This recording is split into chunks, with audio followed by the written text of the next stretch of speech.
Hi fans, I'm Vin O'Reilly. I'm Richie Ray. Richie Ray. Fans, if you didn't see tonight's show, September the 20th, here at the UWA Production House, you missed one of the best shows in UWA history. Absolutely. Tonight was crazy. All of the matches top notch.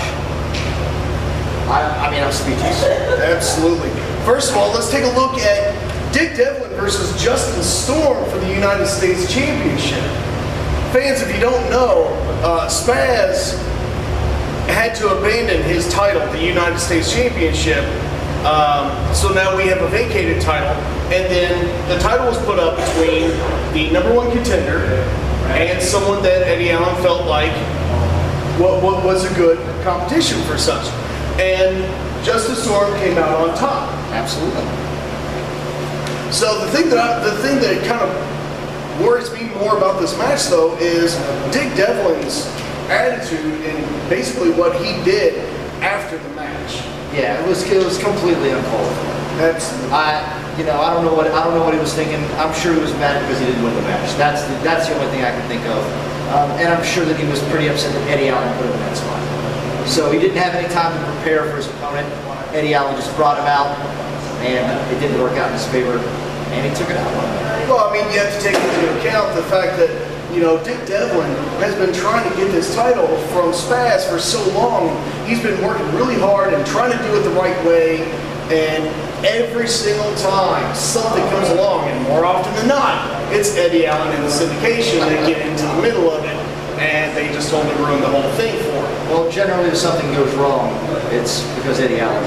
Well, that's typical. So Justin Storm comes out on top, and Dick Devlin decides that he's going to take it out on Justin Storm, take off with the belt. Don't know where it is. Next up, we have Van Mardigan versus Jay Matthews. Excellent match. Excellent match, but the thing is, once again, we're seeing attitude from someone who we really expected to see a little bit more respect from. Van Mardigan came out, asked for an interview, basically tried to say to Jay Matthews, hey, I see a lot of potential in you, I want to take you under my wing, why don't you come with me and I can show you a few things. Yeah, and he could learn a few things from him too. Oh, absolutely. But the thing is that Jay Matthews had other plans. What he decided to do was turn his back on Van Mardigan and basically just try to beat him here in the ring, which he did. Absolutely he did. Yeah. I mean, Jay Matthews said, I'm not here to dance, I'm not here to party, I'm not here to do any of that stuff, I'm here to fight.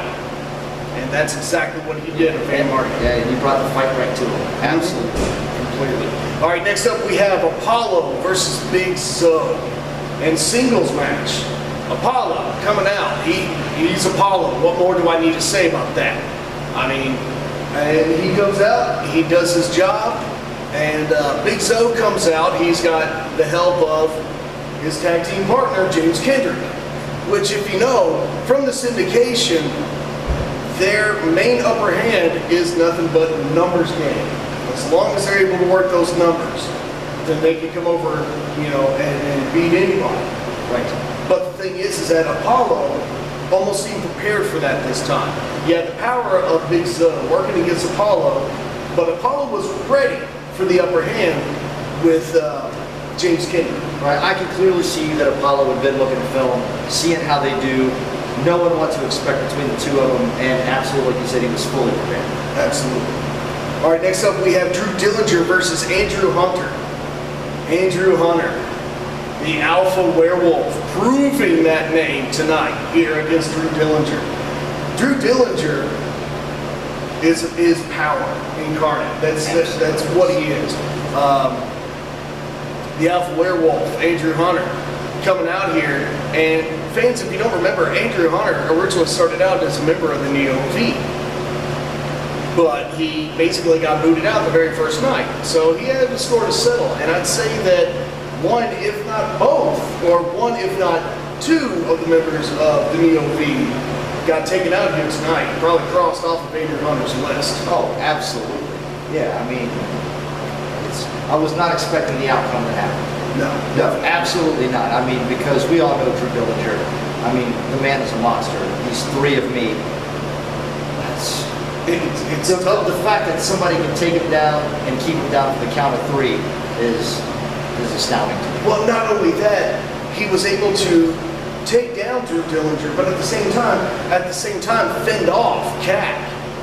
You know, so I mean, once again, those numbers games just not working out the way that they're supposed to. Right, yeah, it didn't work out for either one of them throughout the night, but we'll talk more about that in a few moments. Right. Sirius Nero versus Josiah Kane with Special Enforcer Yes, Braden. Braden. Yes. Now, I will say that the true loser of this match was Nero's chest. Oh wow! Absolutely. Did you see that thing afterwards? I did. I can't even describe it. There were multiple handprints. Oh man! I mean, the guy has a bruise going across his entire pectoral that you can grab and grab a hold of. It's firm. It's ugly. Yeah, It's ugly. I'm glad it's not.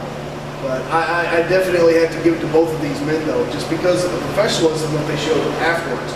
Absolutely. Absolutely. I mean, Nero was willing to take that beating, and he was willing to take it square. Josiah Kane having a little bit of fun with his opponent, Right. of course. But you know, honestly, who really comes out on top here is probably Braden.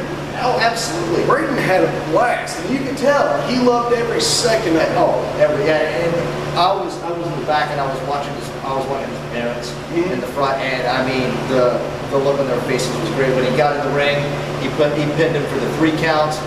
All of the guys came out of the back. Apollo took a selfie with him while they're laying on Nero, and the whole thing was fantastic. If you didn't get a chance to watch it, be sure to catch it on UWA Throughout the Neighbors. Oh, absolutely. Absolutely. And if you have any questions about muscular dystrophy, be sure to get a hold of the MDA to find out more information on that. Next we have Bradzilla versus James Kendrick. Once again, the syndication trying to work numbers games, trying to work head games against an opponent. This time they came out on top. Absolutely. Yeah, Bradzilla had the upper hand throughout most of the match, and then the numbers game came into effect, and the next thing I know, Bradzilla's on his back for the 3 count. Unfortunately, and see, the thing is that the entire thing started out, Bradzilla was having a very emotional day. Like he said, his friend who had passed, his birthday's supposed to be tomorrow. Right. And he said that one of their great loves that they had shared was wrestling. So this guy was supposed to be here alongside Bradzilla. So, you know, Bradzilla is very, you know, emotional in this current situation. And then, of course, for James Kendrick to come along and take full advantage of that, on top of, you know, the typical tactics of the syndication. Oh, absolutely. And on top of that, I'm sure that this wasn't just a normal loss for Bradzilla. This was probably a crushing defeat because he was so excited to do this match and represent his friend tonight, and then they just pulled it right out from under. Exactly. And Ryan Cohen, getting in there, doing everything that he can, just those dirty tactics that they do. Just horrible. Next up we have, big match.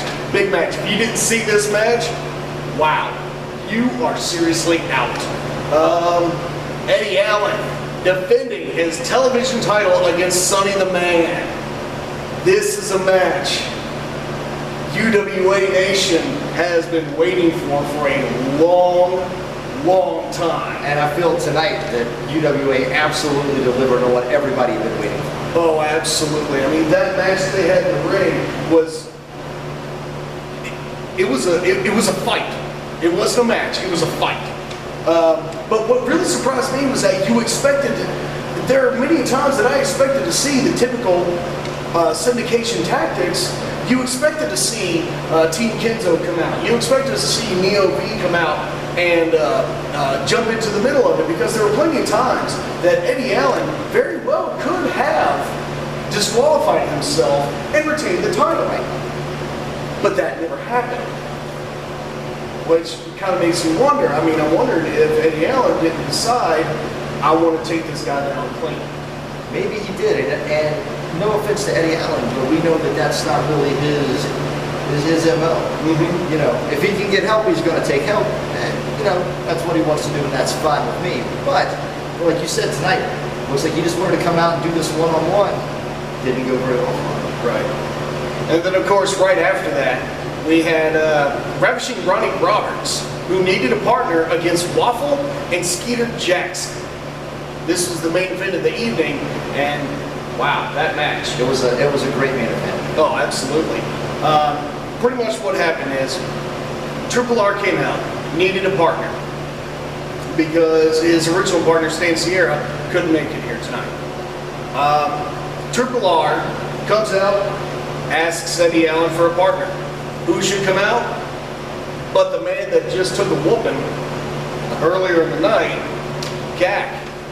Took too many blows to the head, and, you know, of course, Triple R is not too happy about this. Oh, absolutely not.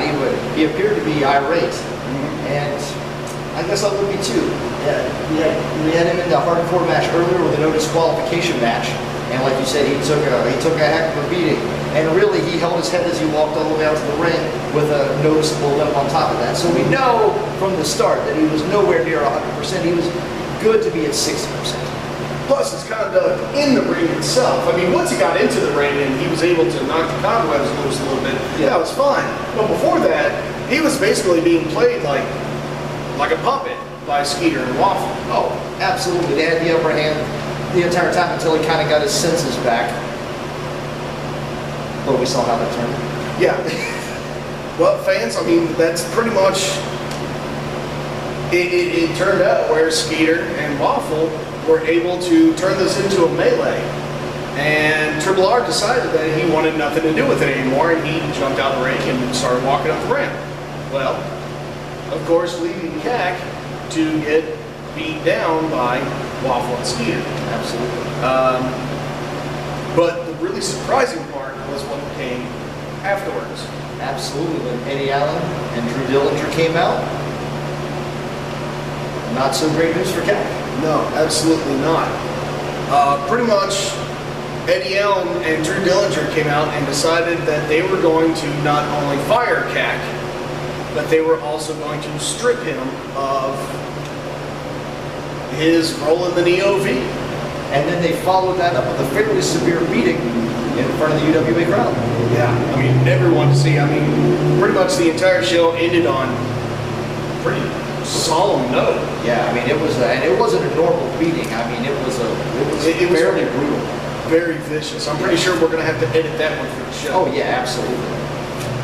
All right, fans, well, there you go. There's your rundown for the September 20th live show of UWA Throwdown.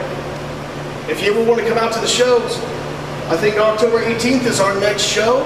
Absolutely, right here. Yeah, go ahead. Right here, New Albany Production House. All right. Thank you, Richie. Thank you, sir. All right. Thank you, fans.